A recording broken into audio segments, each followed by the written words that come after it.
Finally टकराने वाले हैं एंग्री बुद्धा लोटस और हाउतियन हैमर। अभी यहाँ पर ज़्याओन हैगा दाओ होंग के 7 स्टार पर, और जो हम लोग का टैंगसेन है वो हैगा यहाँ पर लेवल 66 पर। तो देखते हैं कि यहाँ पर क्या होने वाला है, कौन जीतने वाला है। पिछली वाली वीडियो में हम लोगों ने यहाँ तक सब कुछ डिस्कस कर लिया था कि किस तरीके से यहाँ पर ज़्याओन इस वर्ल्ड में एंट्री मारता है शांति की ढूंढने के लिए, लेकिन उसको यहाँ पर भी शांति मिलती ही नहीं है। तो यहाँ पर उसको एक टेंसन नाम का बंदा मिलता है जो जिससे वो लड़ रहा होता है, और यहाँ पर उनके टकराने वाले होते हैं ये बहुत ज़्यादा पावरफुल अटैक।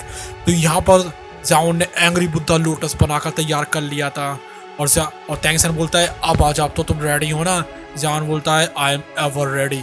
तो यहाँ पर ज़्याओन फेंक देता है अपना एंग्री बुद्धा लोटस, और जब वो जाता है टैंगसेन की तरफ, टैंगसेन भी कहाँ रुकने वाला था, वो अपने हथौड़े को पूरा पीठ के नीचे तक ले जाता है, पूरा ज़मीन से छुड़ा देता है पीछे की तरफ, और पीछे से फिर वो लाता है एकदम से बहुत ज़्यादा स्पीड में, और जाकर दे देता है सीधे हमला वो एंग्री बुद्धा लोटस के ऊपर।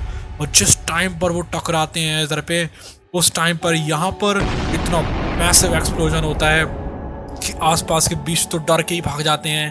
थोड़ा बहुत फॉरेस्ट भी जलकर खाक हो चुका था, और यहाँ पर एंग्री बुद्धा लोटस बहुत बड़ा बन जाता है। यहाँ पर बहुत ज़्यादा तगड़ी वाली फ्लक्चुएशंस हो रही थी, और यहाँ पर जो हाउतियन हैमर है वो भी काफ़ी ज़्यादा हद तक पीछे की तरफ जाता जा रहा था। और यहाँ पर ज़्याओन को समझ में आ गया था कि टैंगसेन को कोई हल्की में लेने वाली चीज़ नहीं है, क्योंकि उसने अपना एंग्री बुद्धा लोटस छोड़ा था यहाँ पर, लेकिन फिर भी जो हाउतियन हैमर है उसका कुछ खास नहीं बिगड़ा था। अभी यहाँ पर जो टैंगसेन है वो उड़ के फेंक जाता है, और जो ज़्याओन रहता है वो भी बहुत दूर उड़ के फेंक जाता है। अब ज़्याओन के मुंह से खून निकलने लगा था, और टैंगसेन जो रहता है उसके ऊपर थोड़ी बहुत खरोंचें आई थी। टैंगसेन बोलता है ज़्याओन से, क्या यही थी तुम्हारी पावर? हाँ, तुम्हारी वो जो फ्लेम्स थी उससे तो मेरा कुछ उखड़ा ही नहीं, लेकिन फिर भी पता नहीं मैं थोड़ा थोड़ा जल गया हूँ इधर उधर। तो पता है ज़्याओन, मेरा फ्लेम्स कुछ भी नहीं बिगाड़ सकती हैं, लेकिन तुम्हारी कौन सी फ्लेम्स हैंगी यार जिसने मुझे हल्का फुल्का जला दिया है। अगर मेरे पास वो एफिनिटी नहीं होती ना, तो सच कह रहा है अभी तक तो मैं जलकर खाक हो चुका होता। और ज़्याओन कहता है चलो बेटा, अब ये सब बात करने का क्या ही फ़ायदा है, तुम तो यहाँ पर बच चुके हो उस एंग्री बुद्धा लोटस से, लगता है कि मुझे यहाँ पर हार माननी ही पड़ेगी। जो टैंगसेन है वो भी यहाँ पर घुटनों पर आ जाता है और कहता है कि ज़्याओन ऐसा नहीं है कि मैं जीत गया हूँ, असल में मेरी हालत ही बहुत ख़राब है। लेकिन जो ज़्याओन होता है वो तो चक्कर खा के गिर जाता है।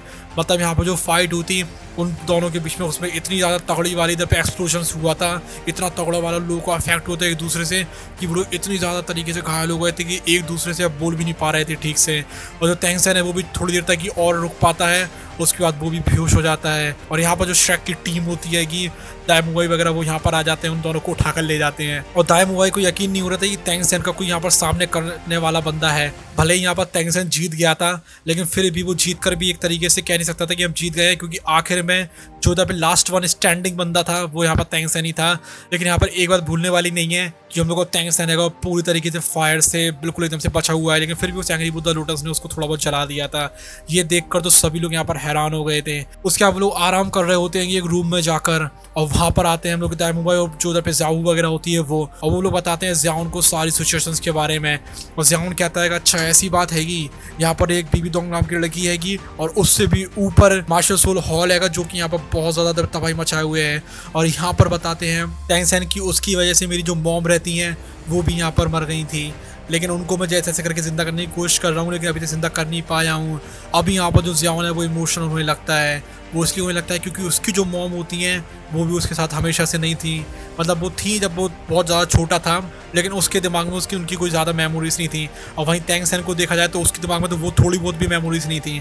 मतलब एक साइड से मॉम की तरफ से दोनों बिल्कुल एकदम सिमिलर हो चुके थे। तो यहाँ पर ज़्याओन है वो कहता है चलो ठीक है, मुझे इस यूनिवर्स में वो शांति मिली नहीं है, अगली बार मुझे लगता है कि परफेक्ट वर्ल्ड नाम के यूनिवर्स में जाना पड़ेगा, हो सकता है मुझे शांति मिल जाए। लेकिन अभी कुछ भी ना हो, मैं तुम्हारे यहाँ पर हेल्प करने वाला हूँ मार्शल हॉल को हराने में, क्योंकि मुझे पता है कि मम्मी को खोने का गम क्या होता है।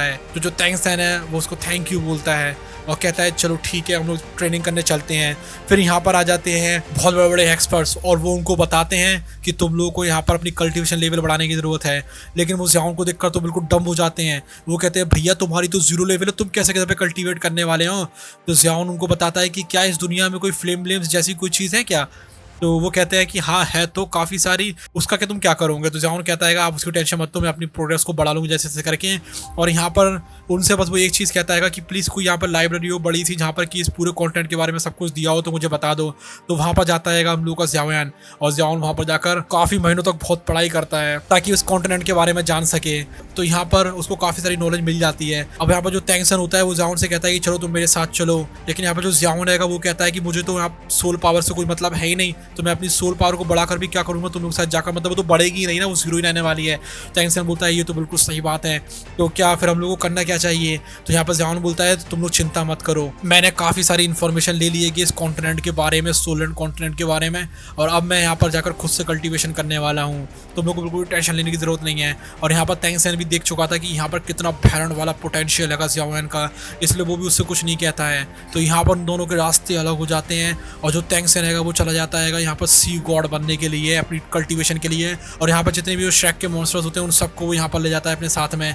भाई जो ज़ाओयान था बिल्कुल अकेला पड़ चुका था, लेकिन फिर भी यहाँ पर कुछ उसको बहुत ज़्यादा सुंदर लड़की मिल जाती हैं, और वो कहते हैं कि, और वो कहता है कि यार यहाँ का जो क्रिएटर है सोलैंड वर्ल्ड का, उसने तो सही में यार यहाँ की लड़कियों को बहुत ज़्यादा सुंदर बनाया है। मतलब मेरे वर्ल्ड में भी काफ़ी ज़्यादा सुंदर लड़की थी, बट यहाँ की लड़कियों को देखो कितनी चमक दमक रही हैं, मेरी तो किस्मत खुल गई। तो यहाँ पर जो ज़ाओयान अपना थरकीपन दिखाना शुरू कर देता है, उसको यहाँ पर एक आध लड़कियाँ मिल भी जाती हैं उसके साथ चलने के लिए, उनके साथ सब जगह घूमता रहता है और एक से एक ट्रेजर्स को हासिल करता रहता है जिससे कि अपनी पावर बढ़ा सके। फिर उसको मिल जाती है कि एक ऐसी जगह जहाँ पर कि टाइम नेग्लिजिबल अमाउंट में चलता था, तो यहाँ पर वो सोचता है ठीक है मैं यहाँ पर कल्टीवेशन करूँगा। तो वहाँ पर वो कल्टीवेशन करता है बहुत सालों तक। इसे यहीं पर एंड करते हैं, इसका नेक्स्ट पार्ट आज ही आने वाला है, तो वो देखना है तो प्लीज़ सब्सक्राइब कर लेना ताकि आपके पास नोटिफिकेशन पहुँच सके। Bye bye, take care.